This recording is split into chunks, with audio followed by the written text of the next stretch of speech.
A cute short story present Le pauvre heureux et le riche malheureux.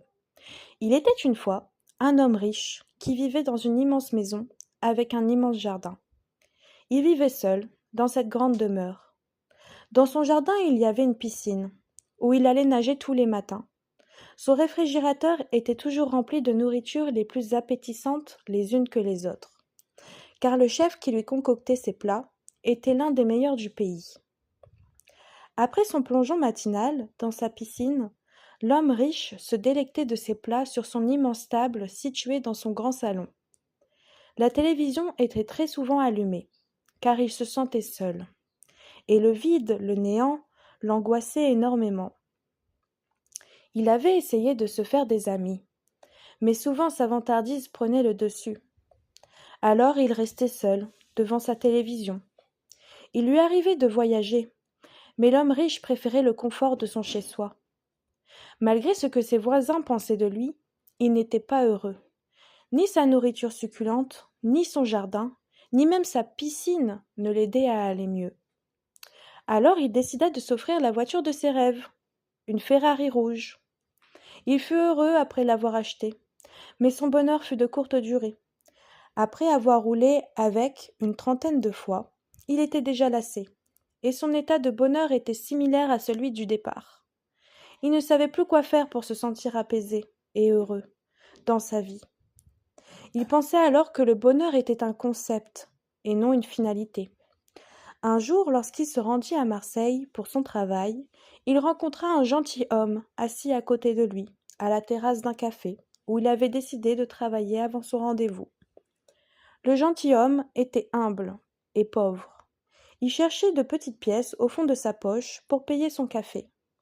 Il aimait se rendre dans ce café au coin de sa rue une fois par semaine, si ses finances lui permettaient.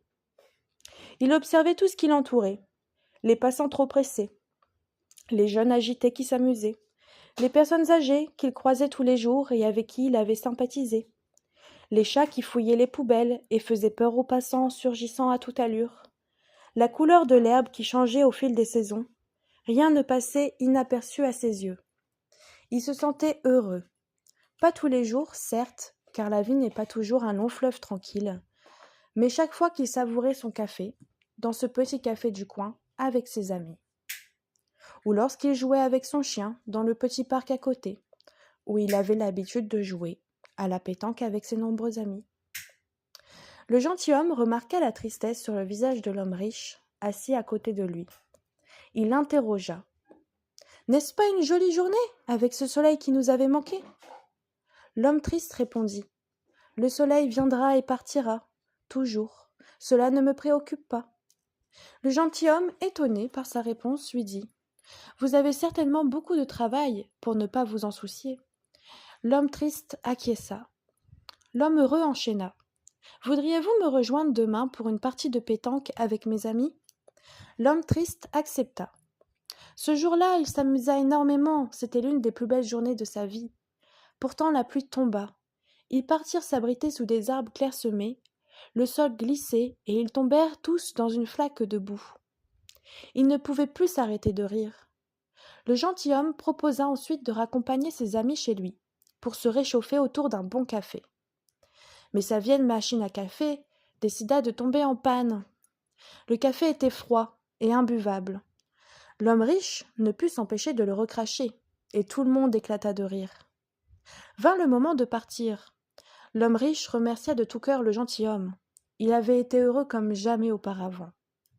Le gentilhomme lui dit « J'ai été heureux moi aussi de partager mon bonheur avec toi. » L'homme riche en tira une grande leçon. Depuis ce jour, il rendait souvent visite à ses nouveaux amis et les invitait tous les mois pour revivre ces belles aventures et ces moments de bonheur simple. Fin. Je vous remercie d'avoir regardé ma vidéo jusqu'au bout et n'hésitez pas à me mettre un petit pouce bleu pour m'encourager dans mon travail. Ça me motiverait davantage de savoir qu'on apprécie mon travail. Je sais qu'on vous le demande beaucoup sur YouTube, mais ça me ferait très plaisir. Voilà. Bonne nuit.